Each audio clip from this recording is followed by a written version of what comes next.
Sorry, Tiffany, it's just really busy tonight. Yeah, I know. Maybe I'll see you up tomorrow. See you later. Oh, 3? Yeah, what time should I pick you up? Alright, see you then. Alright. Yo, Duggan, you need to look at this. JR, what are you doing here? We intercepted this message. We don't know what it means. Pablo Colon, who's that? A Cuban. We've been looking for him for 10 years. We need to figure out what this message is before it's too late. Got any leads? A boat crashed on Bailey's Bay. We're checking out. Alright, I'll see what I can do. Thank you very much.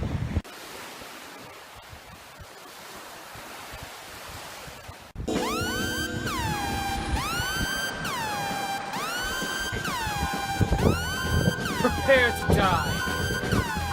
Not today, Tony.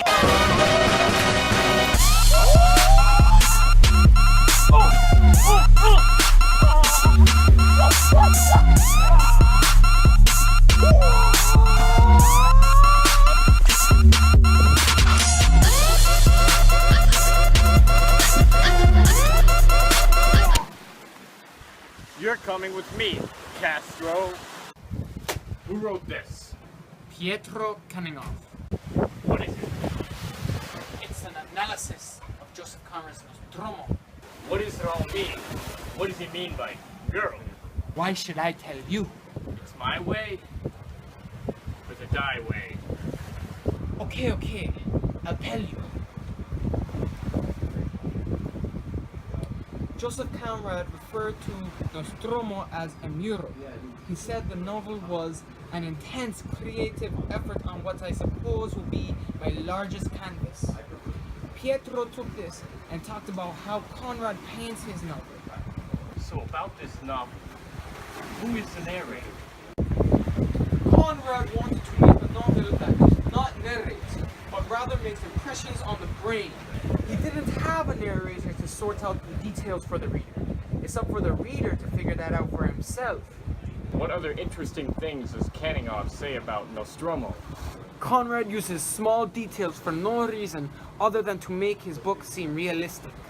He also uses a disorderly timeline, which allows him to jump around to fit events together. He does this because he thinks that history is irrational and illogical. So, Conrad feels he succeeded? Actually, no. Conrad stated that he was not satisfied with his work. So, people agree with this? Some do. Walter Allen states a good case could be made for considering it the greatest novel in English of this century.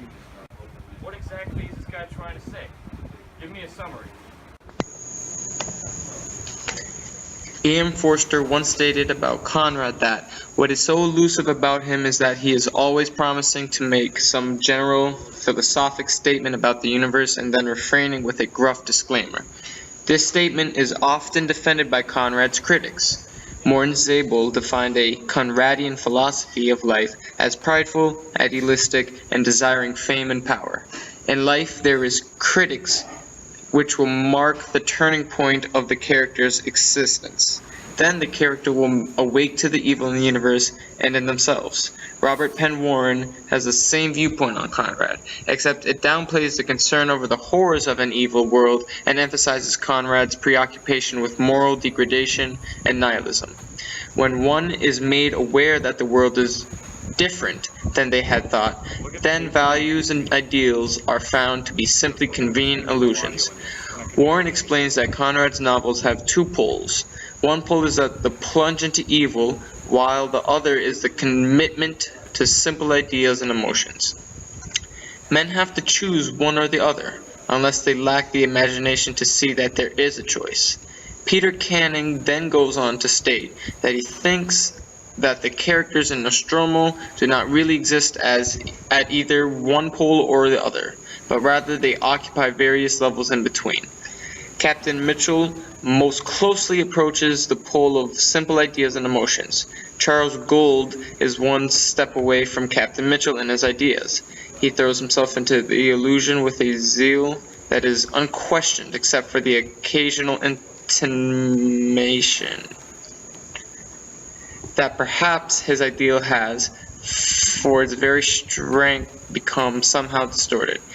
Mrs. Gould occupies a middle position between the two extremes. She begins by embracing the illusions of her husband, but she unconsciously fights against the very things that he is working for. Dr. Monaghan has no such concern for his fellow man. He cannot accept much of the world and his fellow man. His life is an attenuated attempt to return to the human community and to find some justification for himself and for a world that appears evil and dark. He finds this in his admiration for Mrs. Gould. Martin Decode represents extreme disillusion. He thinks of himself completely outside of the human commitments, outside of the influences of the ideal. He is the least ingenious character in Nostromo, and is ultimately the most helpless. He thinks that life is meaningless and the world is indifferent, and he commits suicide. In the preface to A Personal Record, Conrad writes, "Those who read me know my conviction that the temporal world, rests on a very few simple ideas, so simple that they must be as old as the hills."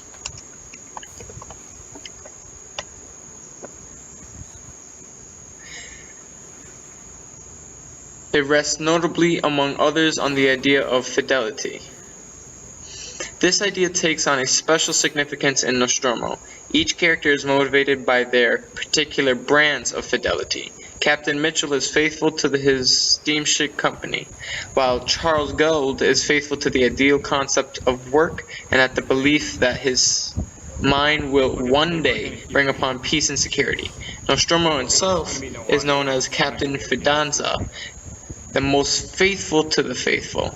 When he betrays his idea of self-fidelity, his moral collapses. Even background characters in this novel are saved because they have been faithful to a certain ideal of bravery. The ideal of fidelity based on the concept of love is also manifested throughout a novel. At one point or another, all characters are faced with the realization that values are illusionary, yet they are willing to ignore this for the sake of love. Miss Gould loves her husband to the point that she accepts what she inwardly knows to be false. Dr. Monaghan loves for Miss Gould is one of the things that buoys him up in a world that he despises. Even Decode embodies ideals of fidelity by adopting ideals of patriotism to please the one he loves. Peter Canning begins speaking about Martin Decode by stating that if Conrad ever does repudiate Forster's claim by making a general philosophic statement, he states it's most clearly in his characterization of Martin Decode. Conrad presents a man who at once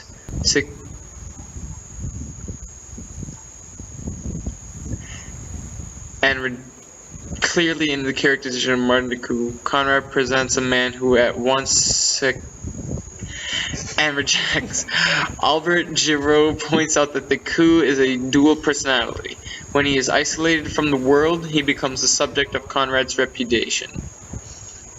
When he is led to an acceptance of human affairs, he is a passionate human being. With the existence of two potential selves, Conrad attempts at self-condemnation. Peter Canning states that, with this in mind, it is remarkable that we believe in Decode as much as we do. However, there is another way to interpret this dual situation.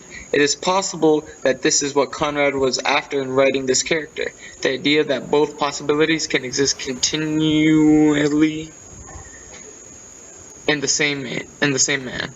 One must always be aware of the choice to accept the world and do so. Decode accepts at times, but remains skeptical, and as the days of isolation go by, Decode's commitment grows weaker and weaker until he takes his own insignificant life. Conrad deals with this in two ways. He condemns Decode for being unfit to grapple with himself single-handedly, yet it is obvious that he sympathizes with Decode, as his dilemma is one that Conrad has certainly experienced himself, due to the fact that it is a recurring theme in his novels. Conrad speaks through Mrs. Geld when saying that there was something inherent in the necessities of successful action that carried with the moral degradation of the idea. Throughout Nostromo, Conrad highlights the struggle between theory and action, between idea and reality. This is brought close to home in his discussion of the historical processes, the forces of capitalism, imperialism, revolution, parliamentarianism, and political journalism. Conrad regards these as inherently destructive or futile, and as having absolutely no effect upon the course of history. He notes that capitalists have become materialistic to protect themselves from accusations of materialism, and imperialism feels obliged to do away with all that has gone on before. In Conrad's eyes, a revolution's leaders are fools, its manifestos ludicrous, its means bloody and destructive, and its ends swallowed up in the means. Conrad uses Decode to state his distrust of political journalism. The character states that this is the essence of my journalism, that it is a supreme argument. I have invented this definition, the last word on a great question. Finally, although Conrad's condemnation is somewhat softened by a pity and understanding, he still condemns it for its intoxicating political form. The parliaments in his stories are made to appear pathetic and lost in their innocent determination to abide by the forms. In Nostromo, when Don Just is told by Charles Gould that the sacrifice parliamentary formalism at the expense of legality, Don Just is bewildered. He starts to reply to Gould but is unable to finish his sentence because of his grief and confusion. He and his peers are unable to move out of their ideal world of political theory and form, and are thus lost in the face of truth. The failures of the institutions can only be blamed on the men who have dreamed them up. As Warren states, the moral regeneration of society depends not upon shifts in mechanism, but upon the moral regeneration of men. The failure of institutions is merely a reflection of the overall failure of human beings, and the personal illusion of institution is merely a reflection of the overall failure of human beings, and the personal illusion of the characters in Nostromo affect the institutions that they represent. Geld was consumed by his work.